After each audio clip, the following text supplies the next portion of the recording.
ৰূপহীহাট সমষ্টিত নতুনকৈ অন্তৰ্ভুক্ত হোৱা আলিটামনি জামুগুৰি পঞ্চায়তৰ যুৱ ভোটাৰসকলৰ মতামত কি? 15 বছৰ ঢিং সমষ্টিৰ বিধায়ক আমিনুল ইছলামৰ প্ৰতি নাৰাজ কিয় সমষ্টিৰ যুৱক সমাজ? ৰূপহীহাট সমষ্টিৰ বিধায়ক নুৰুল হুদাৰ প্ৰতি কিয় আকৃষ্ট হৈছে পুৰণি ঢিং সমষ্টিৰ ভোটাৰসকল?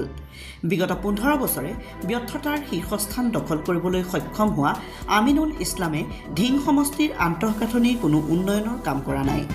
চাওক আমাৰ এক ground zero' report. News desk report Batadrava live.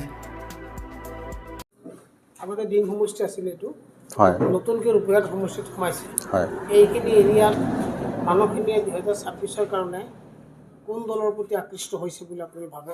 আৰু 2 নম্বৰ কথাটো হ'ল ডিং সমষ্টিৰ বিধায়ক সন্মানীয় হাজী আমিনুল ইছলাম এইখিনি এৰিয়াত কি কাম কৰিছে বিগত 20টা বছৰত, সেই বিষয়ে প্ৰথমতে আপোনালোকৰ মাধ্যমে এইটো কথা জনাব পাৰি মই নিতৈ আনন্দিত হৈছোঁ।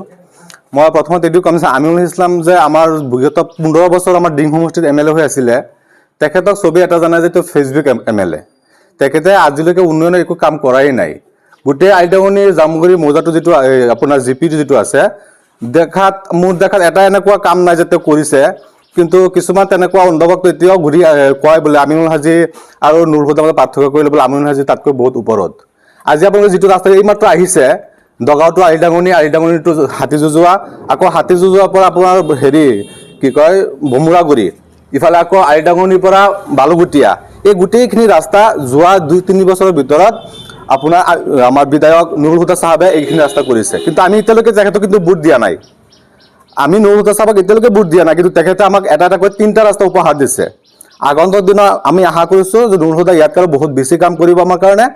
আৰু আমিনুল হাজীৰ কোনো নামগন্ধ ইয়াত নাই, আৰু তেখেতে ক'বলৈ গ'লে 10% ভোটো নাপায় অনুমানিক। আৰু তেখেতে কিন্তু ৰাতি ঘূৰি ফুৰে, দিনৰ বেলাত বুথ চাবলৈ আহিবলৈ আমাৰ আলিটামনিত তেখেতৰ সাহস নাই।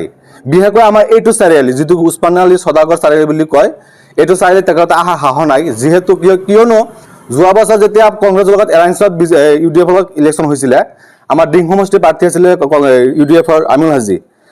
আমি তেতিয়া কংগ্ৰেছী মানুহখিনিয়েও আমিনুল হাজীক ভোট দিব লগা হৈছিলে।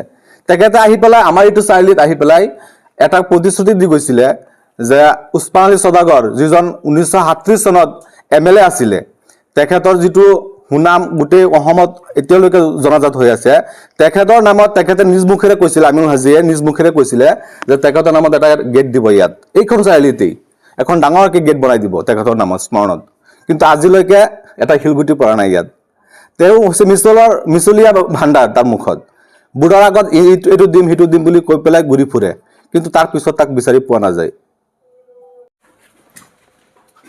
ডিং সমষ্টিৰ বিধায়ক হাজী আমিনুলৰ বিৰুদ্ধে ইতিমধ্যে জেল ফেৰত বুলি কিছুমান বাতৰি ওলাই থাকে। আচলতে জেলত কিয় যাব লগা হৈছিল এজন বিধায়ক হিচাপে?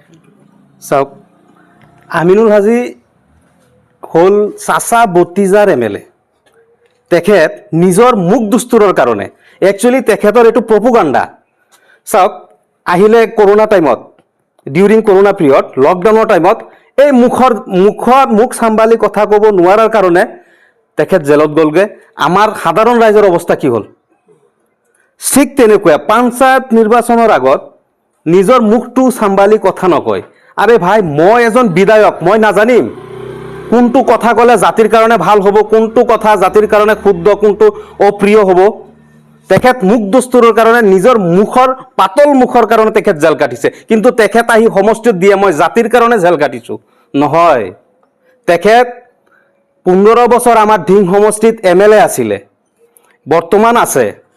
মই নতুনকৈ অন্তৰ্ভুক্ত হোৱা ৰূপহীহাট সমষ্টিৰ মানুহক এটাই অনুৰোধ কৰিম, জাকত জিলিকীয়া MLA, চাচা বতিজাৰ MLA, তেখেতৰ দ্বাৰা চাচা আৰু বতিজাৰহে উন্নয়ন হৈছে।